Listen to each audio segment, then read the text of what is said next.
Pétérù àti Jòhánù sì ń bá ọ̀pọ̀ ènìyàn náà sọ̀rọ̀. Lé àwọn àlùfáà mélòó kan, eléri àwọn yẹn ń ṣọ́ tẹ́ḿpìlì àti àwọn Sadusí wọn sì dé. Iná sì bí wọn gan. Ìgbẹ̀yẹ wọn rí àwọn àpọ́stólì yé wọn ń kọ́ àwọn ní à ń sọ fún wọn pé rí. Ìtorí pé rí Jésù jí dìde, àwọn òkú kayọ̀ jí dìde. Wọ́n sì mú Pétérù àti Jòhánù. Wọ́n mú wọn sínú ọgbà ẹ̀wọ̀n di ilẹ̀ mọ́, ìtorí pé rí ilẹ̀ ti rọ̀. Àmọ́ ọ̀pọ̀ iná wọn yọ gbọ́rọ̀ wọn sì gbàgbọ́. Iye àwọn onígbàgbọ́ sì lọ ìpè 5,000 ẹ̀rìn.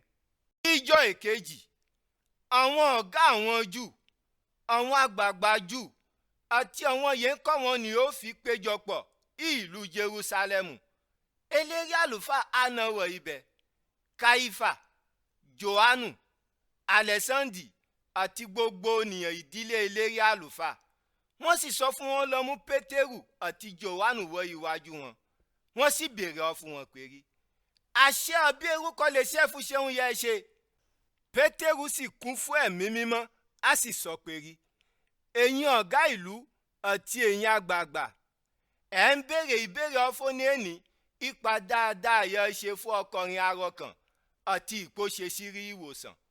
Fóyé gbogbo yín àti pé rí fún gbogbo ènìyàn orílẹ̀-èdè Ísírẹ́lì ó mọ̀ pé rí. Orúkọ Jésù Kírísì ti Násárẹ́tì lọ fún ṣeun yẹ ṣe. Jésù yẹ kàn mọ́ gbélébù, ìyá Ọlọ́run sì jí dìde. Òun ló ṣe lọ́kọ̀rin yẹn fún wọ ibẹ̀ ìdúró iwájú fún yín àlàáfíà. Ọ̀rọ̀ Ọlọ́run sì sọ pé rí. Òkúta ìyé ẹ̀yin yẹn ń kọ́lé kọ̀ sílẹ̀ lówó di òkúta pàtàkì igun ilé. Jésù sì lé òkúta náà. Òun télọ̀ sì lè gbà wọ́là. Ìgbogbo àgbáyé Ọlọ́run ò tó fún àwọn ènìyàn olómìíràn àti fún gbà wọ́là. Ẹnu sì yà àwọn ènìyàn ìgbìmọ̀ lílà àwọn Júù wọn. Ìtorí pé rí. Wọ́n rí ìgboyà Pétérù àti Jòhánù. Wọ́n sì wọ́n rí pé rí ènìyàn lọ́sàn ni wọ́n ò sì kẹ́kọ̀ọ́. Wọ́n sì dá wọn mọ̀ pé rí wọ́n gbé pòlú Jésù rí. Àmọ́ ìgbójí pé rí wọ́n ń wo ọkùnrin yóò rí ìwòsàn náà. Ìdúró ẹgbẹ́ Pétérù àti Jòhánù wọn ò sì rí èsì kan fún. Wọ́n sì pàṣẹ pé rí fún wọn jáde kó iná ilé ìgbìmọ̀ náà. Wọ́n sì bẹ̀rẹ̀ sí gbìmọ̀ àárín ra wọn sọ pé rí ká lè ṣe fáwọn ènìyàn yẹn. Ìtorí pé rí wọ́n ṣiṣẹ́ ìyàlẹ́nu ìyó hàn sí gbogbo ènìyàn. Gbogbo ará ìlú Jerúsálẹ́mù ló sì mọ̀ sí a sì lè ṣẹ̀. Àmọ́ fọmọ́jì pé rí ìròyìn náà tó mọ́ ràn sí dí ọ̀dọ̀ gbogbo ènìyàn. Fákọ̀ fún wọn ó ti sẹ́yìn lọ fún wọn má tọ́ sọ̀rọ̀ fónikóni orúkọ Jésù. Fọmọ́jì pé rí wọ́n máa jìyà. Ẹ̀yìn náà wọ́n sì pè wọ́n padà.